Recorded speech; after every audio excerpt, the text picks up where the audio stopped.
Hi everyone.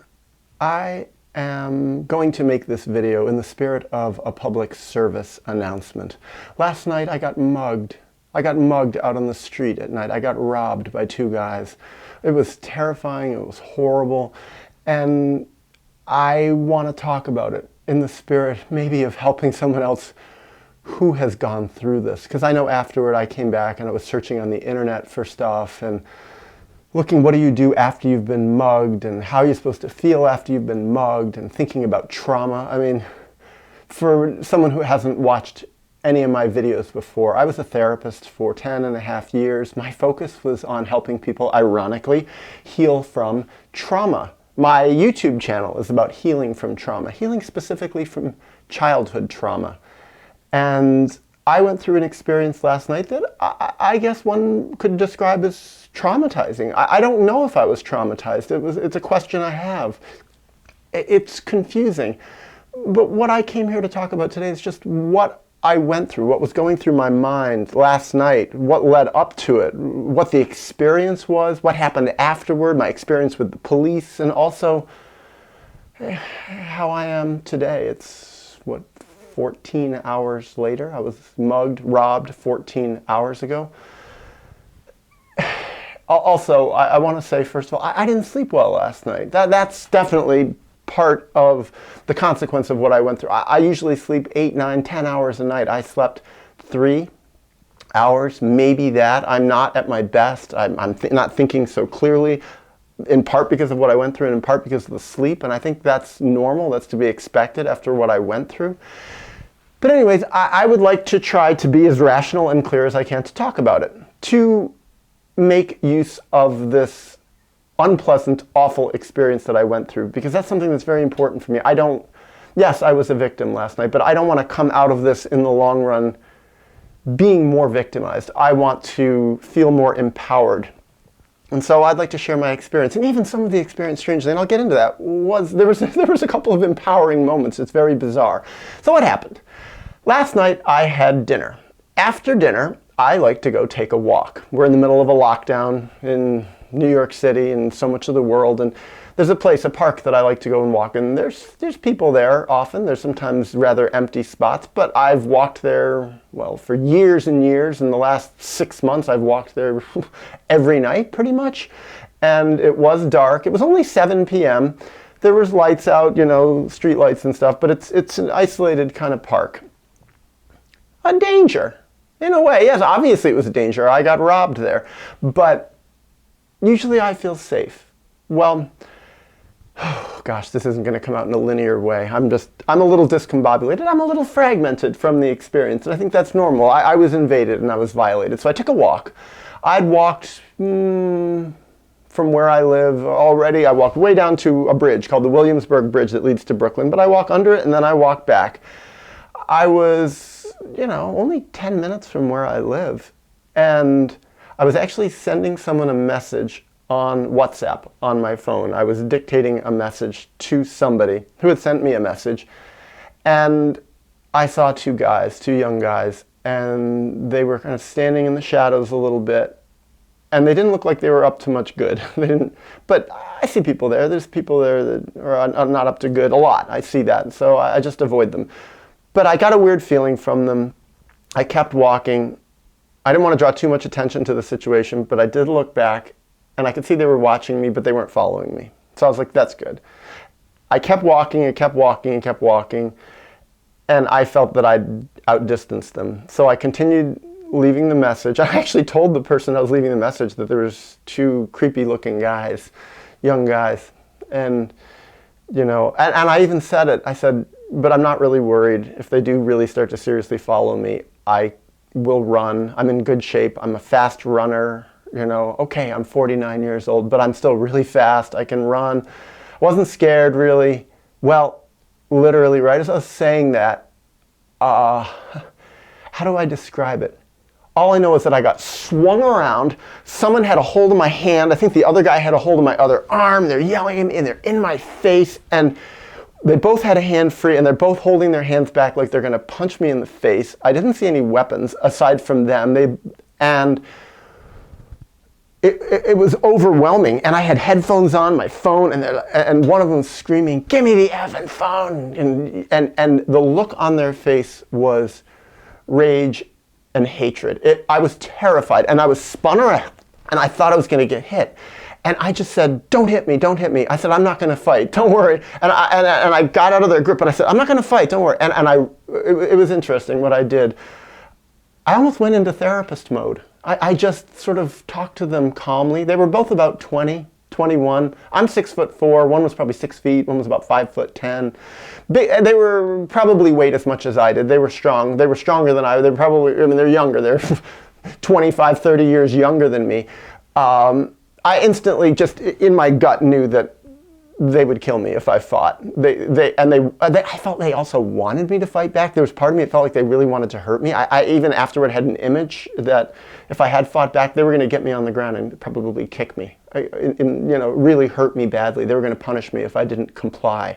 Like they were. At the moment, it was just an instantaneous feeling, give in, give. And I've also thought of this before because, I'm sorry, this isn't coming out in a linear way, but afterward I counted that I can remember 8 different times in my life where people tried to rob me. Starting when I was a child. It happened twice when I was a kid. It's happened in several different continents, several different countries. I've seen people get robbed, but it's happened to me 8 times, and no one ever got my money before.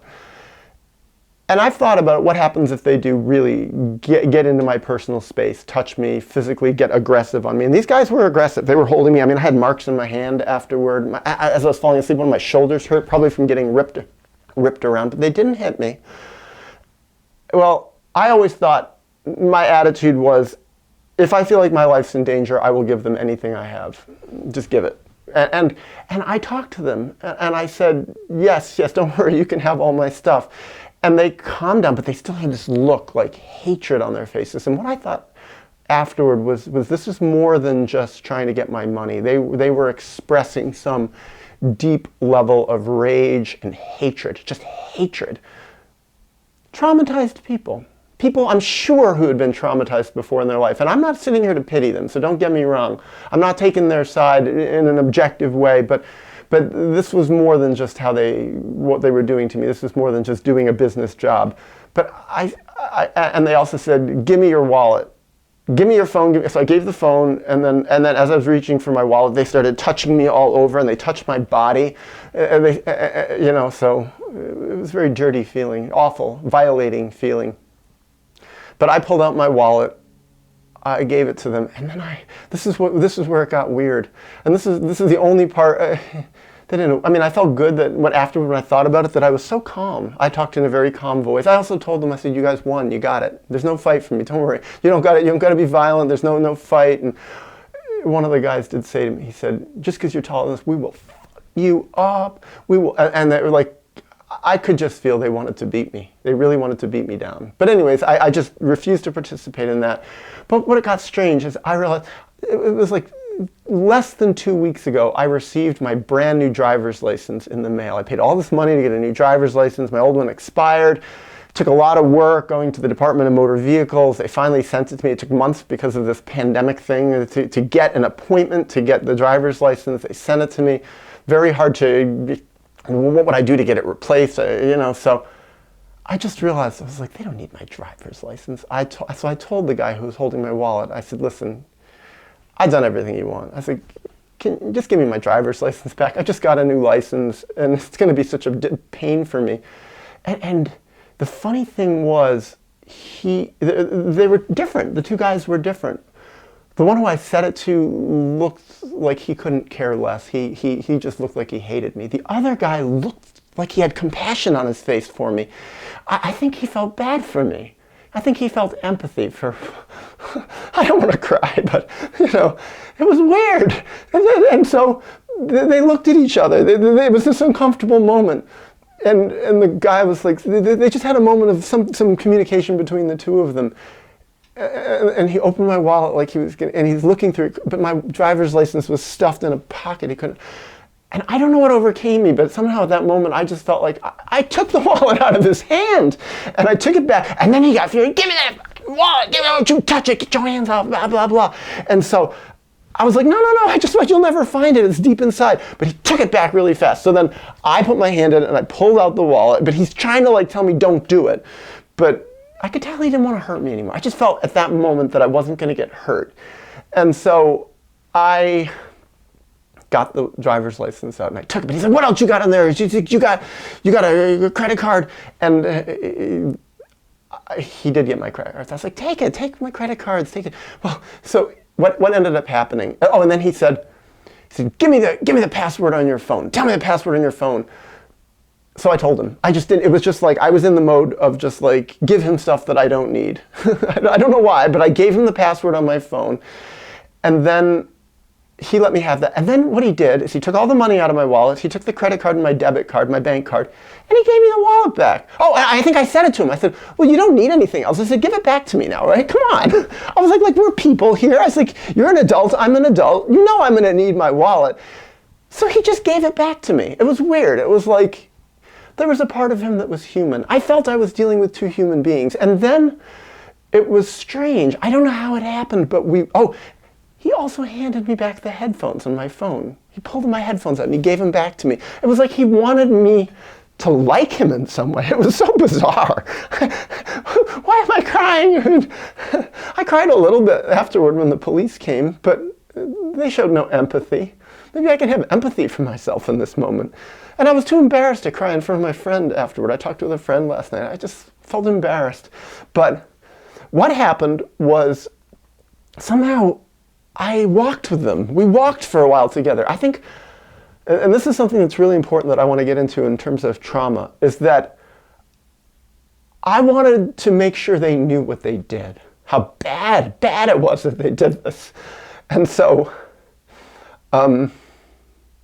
probably I'm crying also because I just didn't sleep right and I'm vulnerable. But, so what happened is, I talked to them. I think I walked for a while. That's before they gave me, I wanted them to give me the wallet back. I had my stuff to get back in my building where I live. There's a key card and my library card. Just like, give it to me. The card that I, use to like track what I buy at the grocery store. All that was in there. And so I walked with them and I was just having almost a conversation like I was their therapist, like they were kids. And it was funny. It was like, I'll go on. There's so many things to tell in this, and I hope it's okay that I'm going on and on. But I want to just share the whole stuff, and it's coming out in a fragmented way because it was fragmenting, traumatizing, as it were, but also because I didn't sleep. Well, so I ended up walking probably 20 feet with him. I felt like we talked for literally a couple of minutes, which is a long time. It wasn't like a 10-second mugging and robbery and they got my stuff and ran. And they didn't run either. It was like somehow they felt safe with me. I think one of them especially, I think he wanted to talk with me. And that's when they handed me the wallet. That's how my memory went. But then he made it clear as he handed me the wallet. It was like his pride was lost when he handed me the wallet. He made it clear again, just because you're taller than me, we could have you up. We could do that if we wanted. If you had fought back, you would have been so bad. And I said, I know, but I know you didn't really want to do that. And I don't want you to do that. There's no fight here. The fight's over. And then I also said to them, and it's like, this is I want to just be honest about everything because it's embarrassing. Some of this is embarrassing. I said to him, I said, you got my phone. I said, but I have insurance on my phone, so I'm really not losing that much. As it turned out later, I did, find out about the insurance. I have to pay a $200 deductible. Oh, and they got all my cash. I think it's about $100. So it's like, I lost money. For me, which is a lot of work. I have to put in a lot of work to get that much money. And then I'm going to have to pay for a new SIM card on my phone. It's like, it's a lot of time, it's a lot of energy, it's a lot of money. But then they left and they walked away and I walked in the other direction. And I was like, and then as soon as I just ran. And then I saw a guy jogging and I stopped him and I made him give me his telephone. I told him I'd been robbed. And I called the police and I called 911 and the woman was kind of rude in 911 and she just couldn't understand what I was saying, even though I was very clear. I'd like to hear a copy of the call, actually. She couldn't understand where I was, and it was complicated. And I said, well, are the police coming? I said, will you stay on the phone with me? But it wasn't even my phone, and I could tell the guy who was there, he just wanted to go on walking or jogging. He wasn't really that interested in helping me, which was kind of sad, because I saw somebody get beaten up and robbed just like I did. The guy actually got hurt. He got punched in the face a few times. This happened to me in Norway, and I stayed with that guy for an hour. And I waited until the police came. This guy just wanted to leave. And I think a lot of people are like that. They just want to be done. They don't want to help. But he did let me at least use his phone. Some people might not have even trusted me enough. Well, another part. I have a beard clipper. I clip my beard so I look a little bit more cleaned up, but I hadn't trimmed my beard in like 5-6 days. I looked a little scruffy last night. Also, I was wearing a Tibetan hat that has 2 tassels on it that come off the top, 2 pieces. Well, I eventually found the police. They came. I saw the car. I went to them. I brought them back, and they asked me a lot of questions. But they weren't nice to me at first. They weren't nice. I mean, it was a mixed experience with them. I ended up spending 3 hours with the police in total. Detectives, police, I probably met 8 different police officers. They came, but they were like, they started questioning me like I was bad. What were you doing here? Why were you here? How long were you here? Did you know these guys? How long have you known these guys? No, they didn't say how long. They said, have you met these guys before? And I felt they were holding me responsible in some way, like for something that I didn't do. There was some part of the way that they were talking to me that was making it seem like I had done something criminal. Maybe I knew these guys. Like maybe afterward I thought, I wonder if they thought there was a drug deal going on. As it happened, I was taking a walk after dinner. No drugs, no alcohol, nothing illegal at all. And that set me feeling a little weird when they asked me those questions. But I think they believed me. They did believe me after a while. When they realized I'm like, I'm taking a walk. I walk here every night. And, blah, blah, blah. I've lived in this neighborhood for over 20 years. And then they wanted to see if they could track my phone, but I couldn't remember my password. I tried, I couldn't get in, and I was like, just take me home. I'll get to my computer, I have all my passwords, I can close out all my bank accounts, I can close down everything. No, this is a crime scene, you can't leave. We have to take you back. And I was like, please, let me go back. They're gonna steal, they're gonna get in my phone, they have access to all my apps, they're gonna steal everything. They have my personal information. It's like, ugh, this is horrible. They have my name. I was like, let me close they wouldn't let me go. Then all these police showed up, but then they were like not taking it that seriously. They were going slow, they were schmoozing. Yeah, so how long have you been? I've been on the force. Yeah, well, blah, blah, blah. Hey, nice to see you. Oh, this is my sergeant. Oh, yeah, I know you. Oh, yeah, I remember back then. And they were like, half-heartedly going around this investigation. And the other thing was, I felt like I wanted to cry. I was also shaking afterward. I noticed it. I was in shock. I think I was coming. At first, when this whole horrible thing happened with these guys, I went into a sort of state of shock. Afterward, I started shaking. I noticed my hands were shaking a little bit. And I wanted to cry. And I wanted someone to connect with. But I felt like, I don't want to cry in front of these policemen. I feel like they didn't really care about me, not in their soul. And in a way, it's like, I don't want to be too empathic here, but I feel like maybe to do that job, you have to be a little bit more closed down. If you're open, maybe you can't handle the job. It's kind of like part of why I left being a therapist, when I think all that trauma started getting to me, and I thought, if I keep doing this, I will start burning out. I will start emotionally shutting down to protect myself. And I don't want to do that. I never want to be someone who emotionally shuts down. And I think that's probably part of why I felt and feel more vulnerable now, is it's like I'm still very open. I'm in a way not traumatized. My spirit is open. My sense of empathy is open. My feelings are very open. I'm very in touch with my feelings. But I did get shut down by that experience. And then the police, I kept trying to talk to different policemen. What's your name? And I was doing all the things that I would have done as a therapist to try to build a rapport, really so that they would talk to me and listen to me and hear my story. And I told them I feel embarrassed. Why did I feel embarrassed? Because, well, I was out walking. I wasn't paying enough attention. I was stupid. I wasn't paying enough attention to my surroundings. When I'm in other countries, especially poorer countries, sometimes poorer countries are safer. I've been in some very poor countries where I feel 1,000% safe, far more safe than in my own neighborhood in New York. But I've been in some places that are far more dangerous. I look at the crime rates and everybody's like, be careful. I've had people follow me on the street in midday. I stand out. I'm too tall. I'm a tourist, whatever they can tell. But I let my guard down too much, and I felt like that was kind of dumb of me. And I feel like maybe it was a bit arrogant even. There was a part of me that just got a feeling that I'm invincible, I'm not going to get hurt, I can run, I'm fast, I had on sneakers, I had everything ready for this situation. But the guys snuck, they probably ran up. They were probably hiding, and they went through the trees because there were some trees there, and then they came out and ran at me and just hit me. I mean, I wish I could see a video camera. And we looked, there was no cameras there because it was a park where it was, no cameras at all. Well,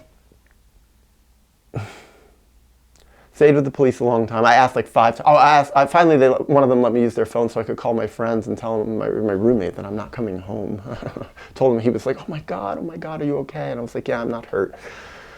I'm not physically hurt. I said I'm in shock, but I'm safe. They got my money. They got, whatever. They got a bank card, credit card, phone. But I kept telling the police, I want to go back and close down my stuff. They wouldn't listen. They kept saying, don't worry, you're covered, you're covered. I'm like, easy to say. Afterward, they weren't so sure. It's interesting. One of them, well, he's asking, well, he is covered, right? If, they steal his PayPal and stuff like that. And, well, I don't know about PayPal. And I'm like, oh, thanks a lot. So when I was desperate to go and close my account down and close all my cards down and everything, they didn't really care. Telling me it's okay, but it wasn't. So, but I don't want to be too mad at the police. I felt ultimately they were on my side in this situation. Sort of, at least, in terms of the law, but emotionally, not really. Well, I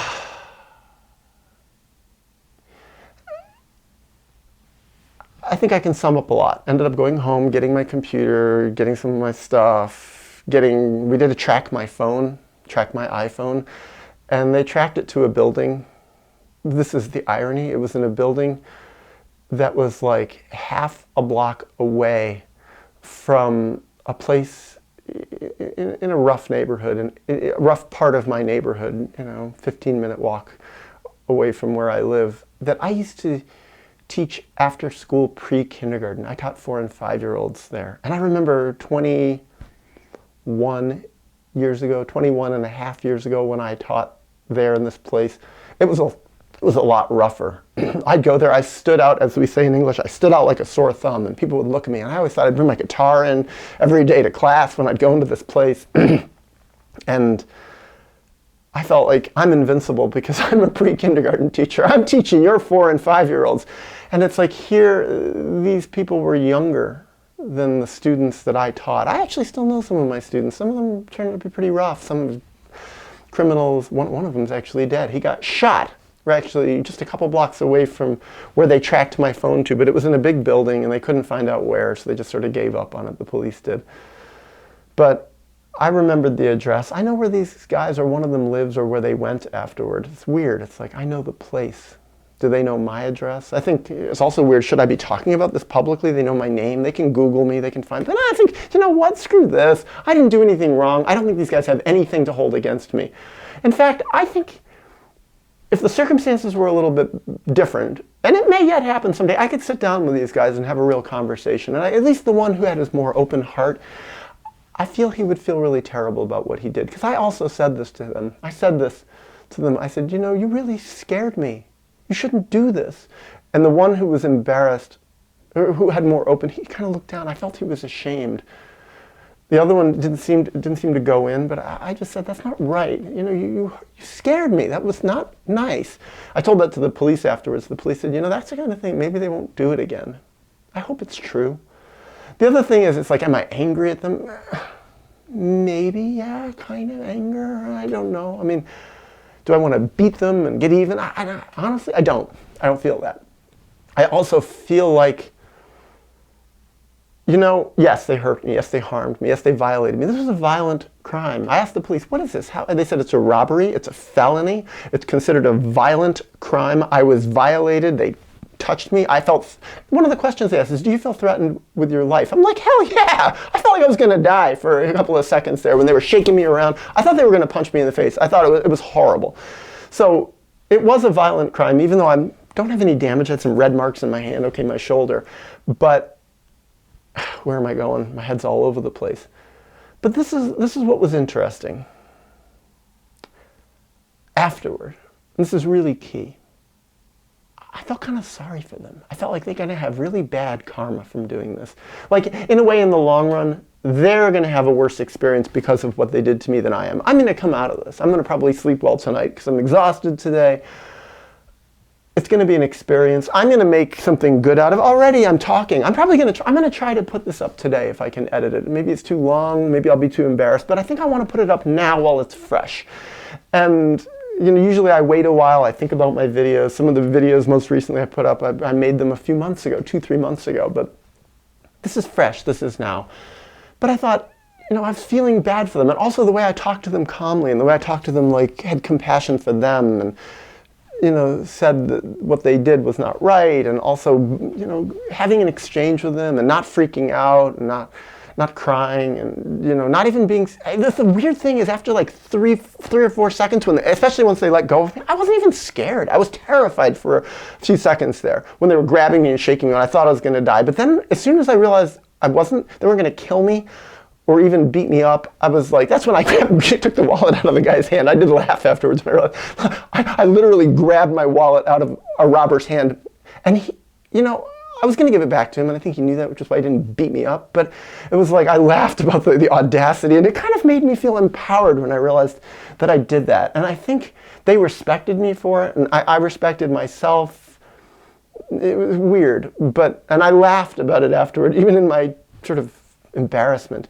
But also feeling embarrassed and stupid that I let myself, okay, I'm probably looping, I've said all this. Well, here's the key. When I felt empathy for them, when I was connecting with them, when I was trying to reach them, reason with them, also, there was part of me that didn't want the cops to catch them. I was like, they already got my stuff, I'm going to close down all my accounts, I'm probably going to get paid back for everything. Okay, I lost money, but catch them, they go to jail, they lose their freedom, they go to this awful place where they're young people. It's like the best scenario is they learn from this and they never do it again, and they have to deal with the karma of what they've done and they can grow from it. But I didn't want them to get caught. And then I thought, and this is what I thought about last night, and I woke up today thinking about it, is like, in some ways I felt more empathy for them than I felt for myself. And that brought me right back to being a teenager with my dad. My dad physically assaulted me. He shook me. He grabbed me by the arms. He shook me. He slapped my face. He did almost more, physically more to me than these guys did. I mean, I didn't think I was going to die with my dad, or did I? I remember that look of rage and hatred on my father's face when I did something that provoked him. Nothing big, a little skinny 13-year-old kid who wasn't even 5 feet tall with this gigantic man grabbing me. It was like an animal grabbing me, dragging me out of the house and yelling at me. My father was acting out his rage at his traumas from his childhood, his abandonments from his childhood, his humiliations that he'd suffered from his parents.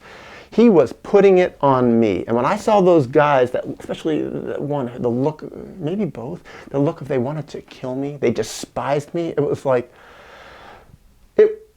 my dad. So when I've said it many times in my channel, okay, I've done a huge amount of healing. 80% of my traumas, 90% of my traumas are healed, but it's not all healed. I have clues. Well, this was a clue. Going through this awful experience was a clue in this moment of distress, violation, and horror of how much I have healed and how much I haven't. And it's like, I think there was part of me that went into a survival mode that I learned to go into as a teenager. I learned in my relationship with my father. The best way to deal with my father when he hates me, despises me, is screaming at me, is grabbing me, is shaking me, and throwing me around, and dragging me around, physically assaulting me, is to empathize with him, to talk with him, to reason with him. And I would always do that. I learned it was the best way. If I had screamed at him or cried or fought back, it was like, I don't know what he would have done. He might have broken my arm. He might have punched me. I really don't know, because I never did it. All I knew is just comply with this insane, strong person. And that's what I did with those guys. And here I am. I didn't get my teeth knocked out. I didn't get any bones broken. I didn't get punched. I didn't get kicked. I didn't get knocked on the ground.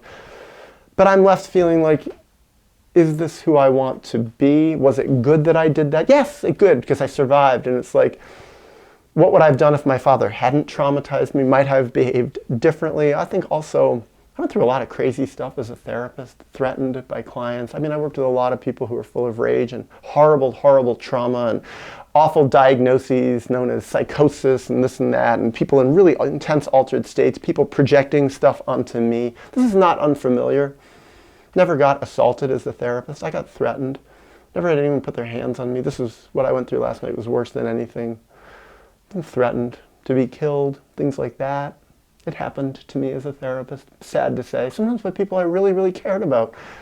Sometimes people afterward felt really bad, some of the things they said to me. This is part of, I guess, being a therapist, being so open to people who are in such torment, is to be close to them. It's like stuff comes out. And this is what's weird also with those guys. There was an intimacy that happened.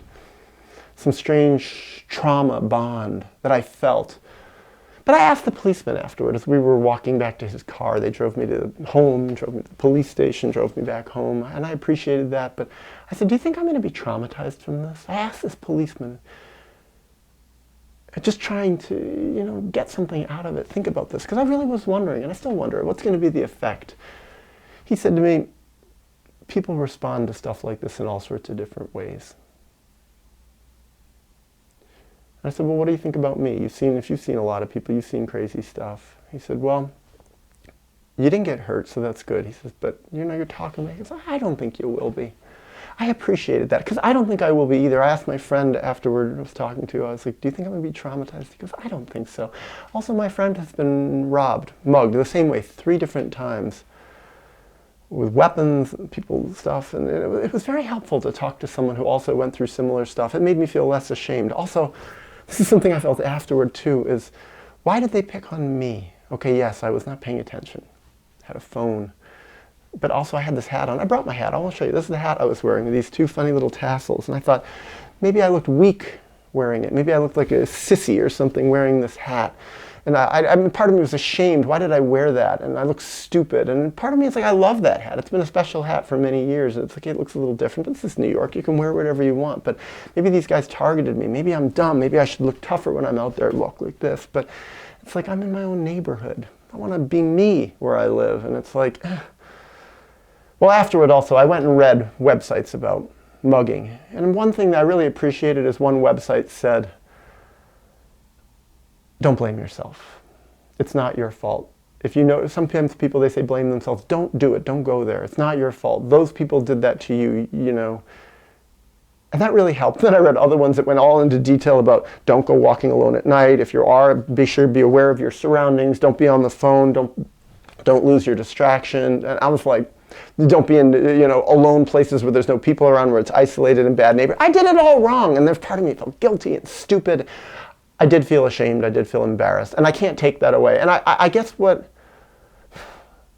I want to learn from this, that's the real key. I want to make the most of this experience. So I think I'm going to wrap this up. I think I'm going to conclude this sort of wild, fragmented public service announcement. But I also think the main thing I want to say is I feel for anyone who went through this, who is going through this, especially if anyone who's watching this, who has recently gone through an experience like this, I hope you can derive something from my experience. The other thing is trauma, adult trauma, if you call that a trauma, this violation, it's experienced through the lens of unresolved earlier life trauma. So I experienced this, not just through the earlier traumas I experienced, but also through my healing. Because I think of this, what if I hadn't done all this healing?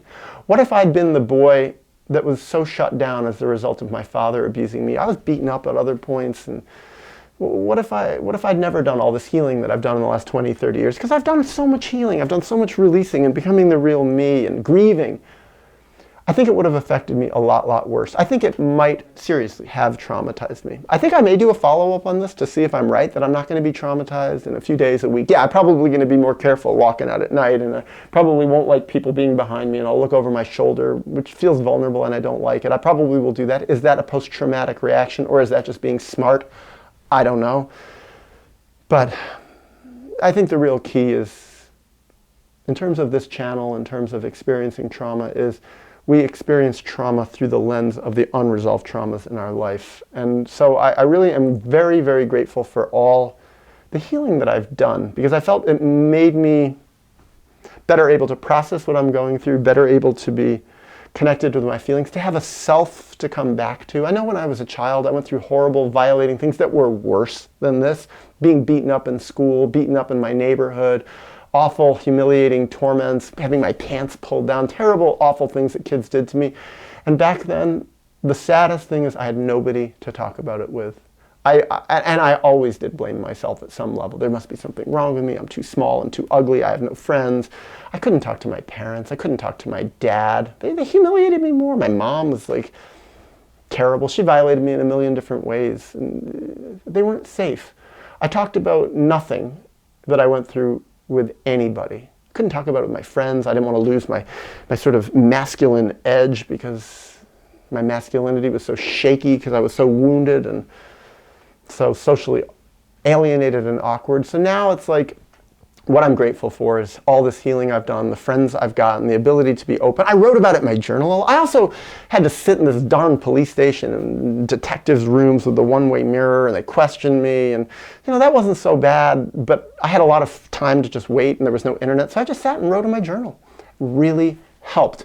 This was key for me, getting out my feelings. I wrote 3 journal entries. I wrote in the middle of the night when I couldn't sleep. I chatted with a friend who is a therapist in a different country, had a long chat with her about what I went through. She was very empathic. It really helped to have someone just be kind, multiple people be kind. Talking about it here even, I don't want to use this as a sort of therapeutic tool, but I think in this case it probably is to be able to talk about it. So anyways, I am sure I have talked for a long, long time.